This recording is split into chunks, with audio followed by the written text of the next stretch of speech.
जिस बात के कयास लंबे समय से लग रहे थे, ठीक वैसा ही हुआ है। ईरान इजराइल जंग में अमेरिका कूद पड़ा है। अमेरिका ने ईरान में 3 परमाणु ठिकानों पर हमला किया। ये 3 परमाणु ठिकाने हैं फोर्डो, नतांज और इस्फहान। हमला भारतीय समय अनुसार 22 जून की सुबह 4:30 बजे हुआ। अमेरिका के इस हमले के बाद ईरान के सर्वोच्च लीडर अयातुल्ला अली खामेनेई को अब अपनी हत्या का डर सताने लगा है। मीडिया रिपोर्ट्स के मुताबिक हत्या के डर से खामेनेई किसी सेफ हाउस में छिपे हैं, जो एक बंकर है। अयातुल्ला अली खामेनेई को ईरान का सबसे शक्तिशाली व्यक्ति माना जाता है। 3 दशकों से भी अधिक समय से उन्होंने देश के सर्वोच्च नेता के रूप में देश पर कठोर पकड़ बनाए रखी है। खामेनेई सरकार की अन्य सभी शाखाओं से ऊपर हैं। वह सशस्त्र बलों को आदेश देते हैं, न्यायपालिका, राज्य मीडिया और प्रमुख सुरक्षा एजेंसियों के प्रमुखों की नियुक्ति करते हैं। ईरान में सुप्रीम लीडर ही देश का सर्वेसर्वा होता है। ईरान में सुप्रीम लीडर का पद राष्ट्रपति और सर्वोच्च न्यायालय से भी ऊपर है। वह देश के परमाणु कार्यक्रम की भी देखरेख करते हैं। लेकिन देश के सर्वोच्च नेता अब अपनी सबसे बड़ी चुनौती यानी इजराइल के साथ युद्ध का सामना कर रहे हैं, जिसमें उसका साथ अमेरिका भी दे रहा है। ऐसे में अब खामेनेई की जान पर भी खतरा बनाया है। एक अमेरिकी अखबार ने ईरान के 3 ईरानी अधिकारियों जो उनके आपातकालीन युद्ध योजनाओं से परिचित हैं, उनके हवाले से यह जानकारी दी है कि खामेनेई अब इस्लामिक रिवॉल्यूशनरी गार्ड कॉर्प्स के शीर्ष सैन्य कमांडरों से अपने विश्वसनीय सहयोगी के माध्यम से बात कर रहे हैं। वे कमांडरों से सीधी बातचीत करने से बच रहे हैं। खामेनेई की हत्या के डर से सभी इलेक्ट्रॉनिक संचार को निलंबित कर दिया गया है, जिससे उन्हें ट्रैक करना मुश्किल हो जाए। दरअसल इजराइल पहले ही खामेनेई की हत्या की धमकी दे चुका है। इजरायली प्रधानमंत्री बेंजामिन नेतन्याहू पहले ही कह चुके हैं कि खामेनेई की हत्या से यह युद्ध बढ़ेगा नहीं, बल्कि खत्म होगा। इजराइल के रक्षा मंत्री इजराइल काट्ज भी कह चुके हैं कि ईरान के सुप्रीम लीडर अब अस्तित्व में बने नहीं रह सकते। वहीं अमेरिकी राष्ट्रपति डोनाल्ड ट्रंप भी कुछ दिनों पहले यह दावा कर चुके हैं कि उनका इरादा खामेनेई का हत्या का नहीं है, लेकिन वह जानते हैं कि ईरान के सर्वोच्च नेता कहां छिपे हैं। ऐसे में माना जा रहा है कि इजराइल और अमेरिका जोर शोर से खामेनेई की तलाश कर रहे हैं। उन्हें लगता है कि खामेनेई की हत्या के बाद ईरान परमाणु बम बनाने के कार्यक्रम को रोकने पर तैयार हो जाएगा। ऐसे में ही खामेनेई को अपनी हत्या का डर सताने लगा है। इसी डर की वजह से अयातुल्ला अली खामेनेई ने अपने उत्तराधिकारी की तलाश भी जोर शोर से शुरू कर दी है। खामेनेई अब 86 साल के हो चुके हैं। एक अमेरिकी अखबार की हाल ही की एक रिपोर्ट में बताया गया है कि खामेनेई ने 3 वरिष्ठ मौलवियों को अपने उत्तराधिकारी के रूप में नामित किया है, जो उनकी हत्या होने की स्थिति में सर्वोच्च नेता के रूप में उनके उत्तराधिकारी बनेंगे। एक रिपोर्ट में यह कहा गया है कि उन्होंने ईरान के विशेषज्ञों की सभा को यह निर्देश दिया है, जिसे सर्वोच्च नेता की नियुक्ति का काम सौंपा गया है। रिपोर्ट के मुताबिक इस लिस्ट में अली रेजा आराफी अली, असगर हिजाजी, हासिम हुसैनी बुशहरी, अली अकबर वेलायती का नाम शामिल है। इन नामों में खास बात यह है कि उनके बेटा मुस्तफा खामेनेई का नाम नहीं है।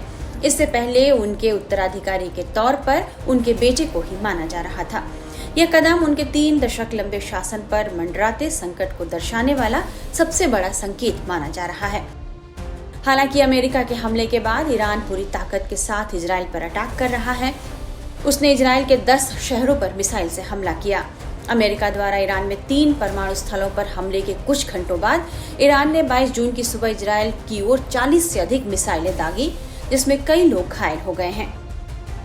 पूरे इजराइल में सायरन की आवाज सुनाई दे रही है और 3 शहरों में अपार्टमेंट, इमारतें और घर नष्ट हो गए हैं। दूसरी तरफ ईरान में अमेरिकी अटैक के बाद लोगों की दिनचर्या सामान्य बनी हुई है। 22 जून को अमेरिकी हमले की खबर के बाद भी तेहरान में दैनिक जीवन काफी हद तक अप्रभावित दिखाई दिया।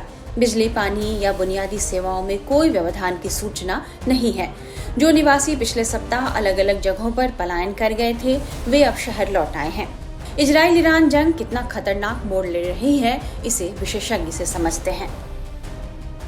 ईरान की जो परमाणु फैसिलिटीज़ थी, उनको कितना नुकसान पहुंचाया गया। अब अमेरिका के जो राष्ट्रपति हैं वो तो ये दावा कर रहे हैं कि बिल्कुल हमने ख़त्म कर दिया, ज़मीन बोझ कर दिया उसको, लेकिन क्या एक्चुअली वो हुआ है?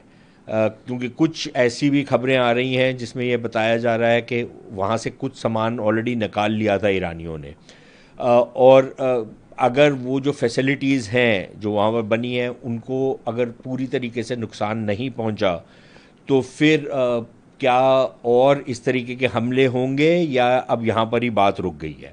तो एक तो ये पहलू है कि कितना नुकसान एक्चुअली पहुँचा है, उसकी हमारे पास कोई पुख्ता इत्तलात नहीं है। दूसरी चीज़ ये है कि अगर नुकसान पहुँचा है या नहीं है, ईरान अब क्या, उसकी क्या प्रतिक्रिया होगी। क्या वो बोलेगा कि ठीक है अब आपने कर दिया जो करना था, अब हम मेज़ पे जाते हैं और इस मामले को सुलह सफाई से सुलझाते हैं, या ईरान कहेगा कि नहीं अब अगर आपने क्योंकि हमारे ऊपर हमला करा तो अब हम उसका बदला लेंगे, और जैसे कि वहाँ से बयान आ रहे हैं कि अब ये कभी ख़त्म होने वाली युद्ध बन गया है, क्या वो उस रास्ते पे जाएंगे। अगर वो उस रास्ते पे जाते हैं तो फिर उनके पास क्या विकल्प है, उनके पास कोई सेना जो है, तो ये तो ऐसे ही अब युद्ध है जिसमें सेनाओं का तो इस्तेमाल ही नहीं होता। यहाँ तो हवाई जहाज़ और मिसाइल्स और नॉन कॉन्टैक्ट वॉरफेयर जिसको बोलते हैं वो हो रहा है। तो ईरान के पास कुछ मिसाइलें हैं, वो क्या सिर्फ इजराइल के ऊपर दागेंगे कि या वो अमरीकी जो अड्डे हैं उनके ऊपर भी दागेंगे, अमरीकी जो युद्धपोत हैं समुद्र में उनके ऊपर दागेंगे। और अगर वो ये करते हैं तो फिर अमेरिका किस तरीके का प्रहार करेगा उनके ऊपर। तो ये भी एक बहुत बड़ा सवाल है। और इसी के साथ साथ अगर वो अमरीकी अड्डों के ऊपर जो बाकी अरब दुनिया में है वहाँ पर अगर हमला करते हैं तो क्या ये जो युद्ध है ये और ज़्यादा इसका फैलाव होगा या नहीं होगा। मेरे ख्याल ये बहुत सारे सवाल हैं जिसका किसी के पास अभी जवाब नहीं है। एक और जो चीज़ ईरान कर सकता है वो ये है कि जो स्ट्रेट ऑफ हॉर्मुज़ है जहाँ से दुनिया का बहुत सारा तेल जो है लगभग 30-35% जो दुनिया का तेल है समुद्री रास्ते से सारी दुनिया में फैलता है, अगर वो वहाँ पर कोई अड़चन लगाता है या रोक देता है या उस सारे वाटरवे को ब्लॉक कर देता है तो फिर तो सारी दुनिया के ऊपर असर पड़ता है, भारत के ऊपर भी असर पड़ता है। हमारे लिए एक तो ये है कि तेल उपलब्ध होगा कि नहीं होगा। अगर तेल की उपलब्धि हम कर भी लें और देशों से, रूस से, आप अंगोला से या नाइजीरिया से, इंडोनेशिया से, वेनेजुएला से, और बहुत सारे देश हैं जहाँ से हम तेल ले सकते हैं, लेकिन फिर उसका दाम कितना बढ़ेगा। अभी भी दाम बढ़ चुका है तेल का, लेकिन अगर तेल का दाम आसमान को छूना शुरू कर देता है तो फिर तो हमारी अर्थव्यवस्था पे बहुत बुरा असर पड़ेगा। सिर्फ हमारी पे नहीं पड़ेगा, सभी पे पड़ेगा। सारी विश्व की जो अर्थव्यवस्था है वो चरमरा जाएगी। तो एक तो वो भी फैक्टर रहेगा। फिर हमारे लिए मुद्दा ये है कि अगर समुद्र के रास्ते बंद होते हैं तो फिर हमारे जो व्यापार है दुनिया भर के साथ जो पश्चिम की तरफ से जाता है उसका एक तो खर्चा बहुत बढ़ जाएगा, दूसरा उसमें समय बहुत लगेगा, तो वो एक अलग तरीके का हमारे ऊपर नुकसान होगा। और फाइनली हमारे लोग रहते हैं खाड़ी के देशों में, और अगर युद्ध फैलता है तो उनके ऊपर अगर कोई आंच आती है तो फिर भारत सरकार की ये जिम्मेदारी हो जाएगी उनको निकाला जाए।